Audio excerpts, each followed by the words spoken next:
Now we have finally arrived at that point when we begin to take on the big elephant in the room, the crisis brewing in Niger Republic, Nigeria's involvement in our capacity as ECOWAS chairman, the possibility of a kinetic war, and what could still be done by the regional bloc to avert an impending humanitarian disaster.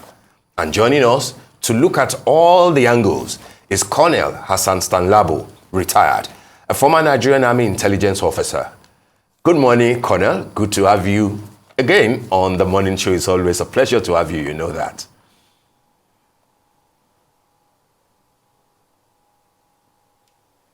I'm not hearing you. I'm lost. Good morning, Colonel. Yeah, okay, good morning, Steve. Oh, good morning. Good morning. Good morning. Good to hear you finally. Morning, Aaron. Yeah, good morning, Colonel. Morning, Aaron. Yeah, morning. All right. Thank you very much. Thank you. Well, I mean, we've got nothing to talk about other than the issues around Niger. And I would like you to dissect what is happening and what is about to happen. The latest summit of the ECOWAS heads of state happened in Abuja, where, yes, originally our own president, who is the chairman, Asiwaju Bola Ahmed Tinubu, spoke about the need for continuous dialogue and diplomacy. But of course, when the communique came out, part of that, in fact, a lot of people will say that the most important will be the fact that everything is still, all options are still on the table, and that the standby force of ECOWAS has been activated in the event, of course, that all this leads to military intervention. How worried should Nigerians be, and what are the optics in all of this?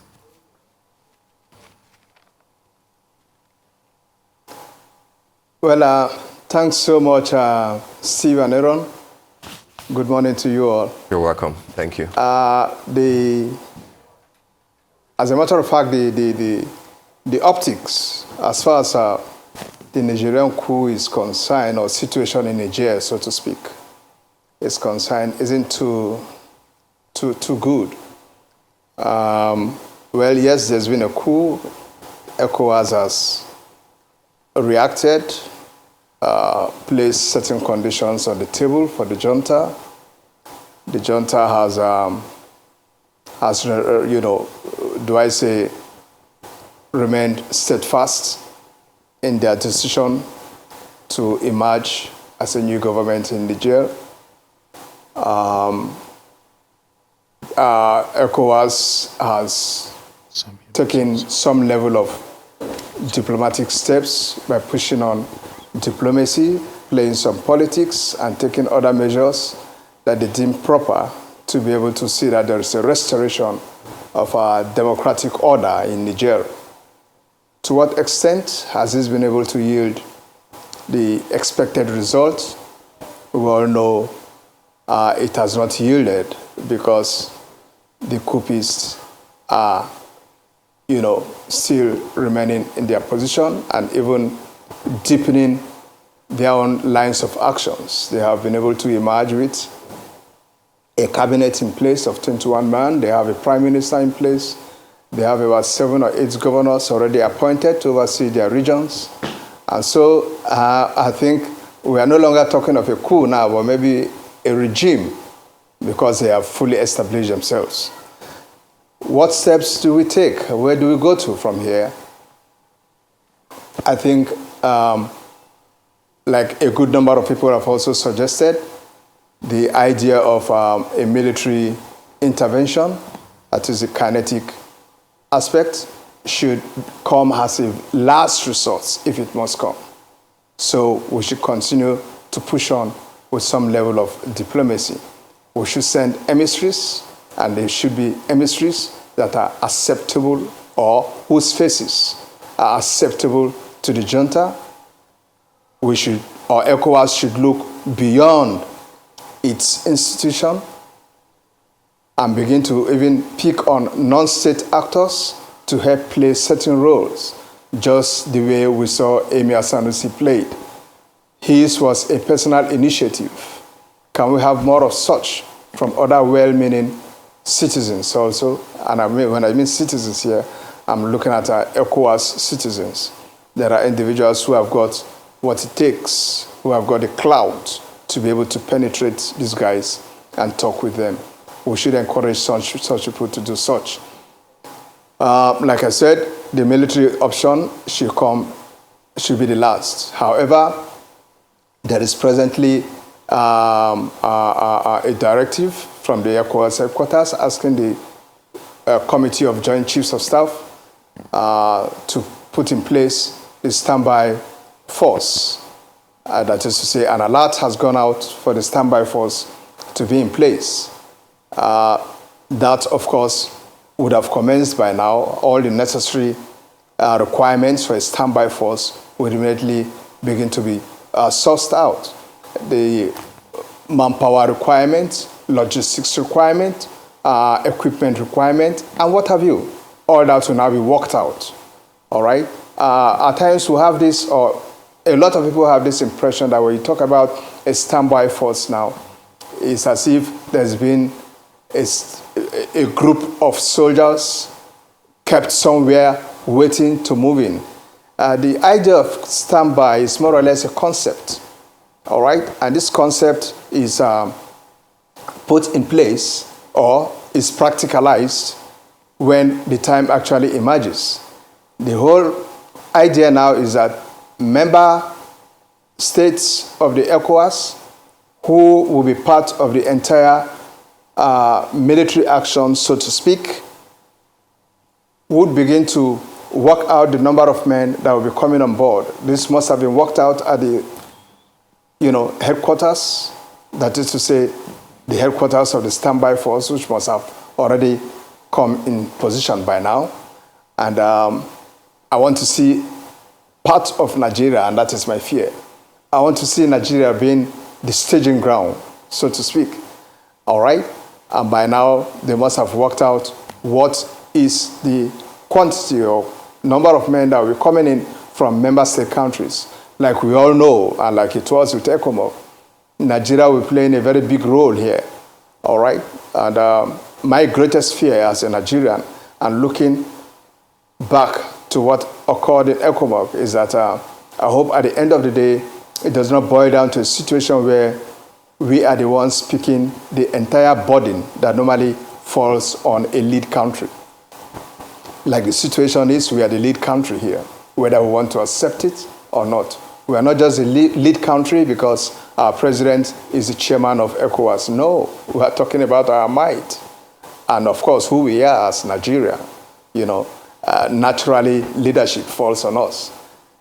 Do we have what it takes to go into this war? So can we on our own help to see that we encourage ECOWAS leadership to play down the military aspect, unless if we are using it as a deterrent, which I believe is what we are doing.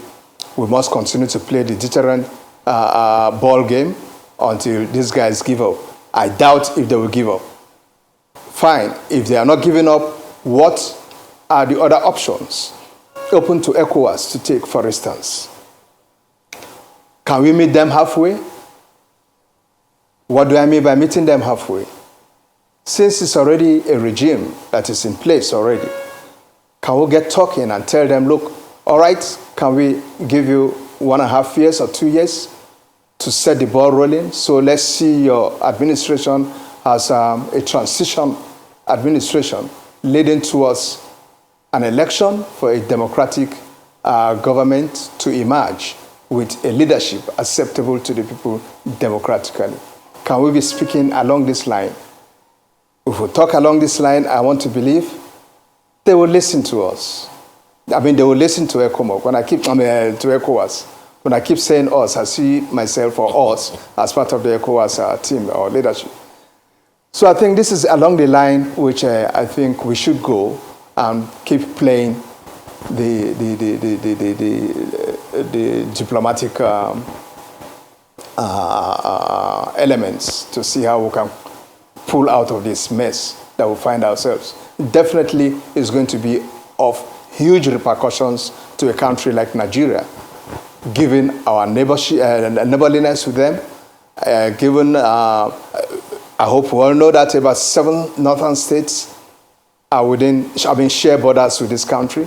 We have about 1,500 kilometers worth of extent of border relations with them. Communities within these borderlines and so on have for long, nearly over 100 years or so, shared so much of socio-economic, political, and even cultural affinity. All right? Right up there, you don't even know which community belongs to Niger, which one belongs to Nigeria. Niger is the only country in the world where the naira is spent as a legal tender. Niger, I repeat, is the only country in the world where our naira is spent as a legal tender, just the way their own SEPA is spent. No other country. So we have so much to share with them. And this is going to hurt our trade relations with them. This is going to hurt our sociocultural and ethnic relationship with them. We are brothers and sisters there, and so on. A lot is got to be considered from our own part as Nigerians, as to play the leadership role in the entire ECOWAS drive to see that there is a restoration of democratic order in that country. We must take our national interests into due consideration. Can our economy, as we speak, afford the opening up of a fresh war theater? Is this war, for instance, if there's going to be a war, which I pray there wouldn't be any, God forbid. However, we prepare. Don't just say, God forbid, and fold your arms. If this war is going to take place, does it not deplete our available resources in fighting internal security situation in our country, which we know in itself is not even enough? We have manpower issues, funding, and so on. So if we are crying, we have funding issues. If we are crying, we have manpower issues. Where are we going to have what Nigeria is going to contribute to ECOWAS or to the standing force? There are lots of things that we must consider. The bulk of the equipment will be coming from Nigeria, tanks and what have you. These are tanks that should be deployed in communities in Nigeria that are that fall under non-governed spaces, and so on. So we have to really think a great deal. Take our national interests into consideration, take the entire ECOWAS interests into considerations before we begin to, push on in whatever line of action we think should come to play. All right, Colonel Stan. Maybe I should just stop there. Okay, Colonel Stan-Labo. You've just mentioned some key things, and I would like to find out from you. But before then, let me just lay this as a pretext. Because first of all, according to investigations done, 60% of the financial burden of ECOWAS is being placed upon Nigeria. So Nigeria finances ECOWAS to the tune of 60%. And a lot of people question that we do not get anything substantial in return for that much commitment. And I want to find out, you've just mentioned what it would take to actually engage in a war with Niger. But I want to find out, what would it cost? What's the actual, just give us an estimated or probably approximate, how much would it cost in Naira?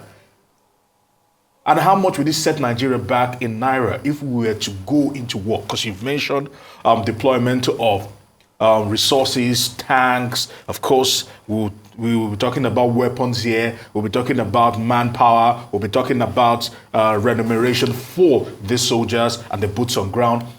Can you just help us estimate how much would this set Nigeria back in Naira if we were to engage in this kind of war? I've lost them. I think we can hear you. We can hear you. Okay, you can hear me. All right. Aaron, you cannot begin to, put numbers to the huge sum of money that will be committed to a project as this. It's at the tail end that you work out all what you have spent. You can only be, working there, summing up your expenses as you go along the line. However, at the beginning stage like this, what are we? You look at what you have to do to be able to know what may come in as funding requirement. Like we know, Aaron, in the first place, let me start with the air component. I hope we all know that 98% of the air components might be coming from Nigeria. I'm looking at the air assets that could be involved and so on. All right? And in a situation as this, the air component plays a great role in softening the ground and so on, even in the threat action we're talking about. And that's why I keep talking about, in the deterrence action where we keep talking about, the air component could really play a vital role in that deterrence action. Flying your crazy jets all over the place, especially around the State House, and sending warnings down, and things like that. It happened a great deal. It has happened of late, too, when Nigeria played some role in some countries. Now, when we talk about the air assets, petroleum, oil, and lubricants, you consider that both for the air assets and, of course, for the ground forces, moving the forces on ground. How about the maintenance of the force in terms of ration and so on? Lots of things come into play. Lots of things. How about kitting of the troops? You rekit men when they are going to war. And so on. You could keep going. Nearly every step you take costs money. Nearly every step you take costs money. What is the number of troops that are going to be involved? That is the manpower requirement now. When you know the manpower requirement, then you can from there work out what it will take to maintain that manpower requirement in the field, that manpower in the field. All right? Starting from kitting them. Maybe 3 pairs of boots each, 3 pairs of uniforms each. You go ahead and keep mentioning. By the time you are done working out all this, and of course the reserve element you have to put in place. All right? It costs a lot of money. ECOWAS costs Nigeria alone about nearly $15 billion. About nearly $15 billion we spent in ECOWAS. I think that was only in Liberia. I haven't looked at the books again of late, and things like that. And I remember way back as a very young officer when we just came back from Liberia, when I was very bitter about the fact that our country wasn't really benefiting from what had gone on there. And in a small gathering of military officers, which was encouraged by IBB then, to reconsider what Nigeria was putting into ECOWAS and so on and so forth. I know as a little young bloody lieutenant, I stood up and I picked on generals as part of my contribution, since they said it was a seminar. I went under that and I spoke out my mind, and I know it fetched me some things. I criticized that amount of money, which I said could improve on our health situation way back home, improve on so many conditions at home, education and so on. So I don't want us to go way back to all that again. We have so much problems here now. If we work out what we are going to pump into that, it will run into billions of dollars, summarily speaking, Aaron. All right, Colonel, what would be your concern about what people have called multipolarity? How there is the palpable fear that West Africa, especially the Niger zone, could become a theater of war, of proxy war. ECOWAS is seeking the support and the approval of not just the AU, but also of the United Nations in using the military option whenever it becomes necessary. France is saying that, the reading is that from the French authorities and the American authorities, they are backing ECOWAS to go the whole hog. Putin of Russia has just spoken up to say that any military intervention in Niger will trigger a wholesale destabilization. How can ECOWAS, especially our own president, navigate this very delicate route and avoid war if necessary?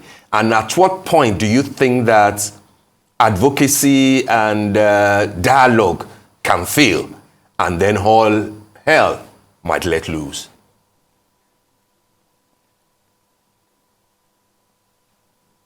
Thank you so much.